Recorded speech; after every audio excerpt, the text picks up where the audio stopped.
Hello అందరికీ. తెలిసిన aunty వాళ్ళ అబ్బాయికి పెళ్లి కుదిరిందండి. పెళ్ళికొడుకుని చేస్తున్నారు. అక్కడికైతే వెళ్తున్నామనమాట. మా వారొచ్చేసరికి 11:30 అయిందండి. మేము రెడీ అయ్యి వెళ్ళేసరికి 12 అయిందనమాట. వెళ్తూ దారిలో లలిత జ్యువెలరీకి వెళ్లి ఒక చిన్న గిఫ్ట్ అయితే తీసుకున్నాను.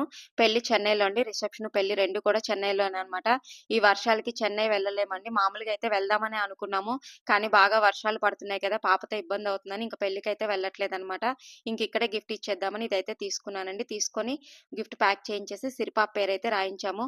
లలిత జ్యువెలరీలో సిల్వర్ మీద వేస్టేజ్‌లు గాని, మేకింగ్ ఛార్జులు గాని ఏమి వేయట్లేదండి. ఆ రోజు సిల్వర్ రేట్ ఎంతుందో అది తీసుకొని జీఎస్టీ అయితే వేస్తున్నారనమాట. ఇంక గిఫ్ట్ తీసుకొని ఇక్కడికైతే వచ్చేసామండి. మేము వచ్చేసరికి 1:00 అయిపోయింది. ఇంక వాడికి అక్షింతలు వేసేసి, భోంచేసి ఇంటికైతే వచ్చేసాము. సిరినైతే తీసుకెళ్ళలేదండి. స్కూల్‌లో ఎగ్జామ్ ఉందనమాట. అందుకని దాన్నైతే తీసుకెళ్ళలేదు. మేమిద్దరమే వెళ్ళాము. దాన్ని తీసుకొని వెళ్ళలేదని ఆంటీకి కోపం గూడా వచ్చింది. మా మీద గట్టిగా అరిచారు గూడా పాప లేకుండా ఎందుకొచ్చారని.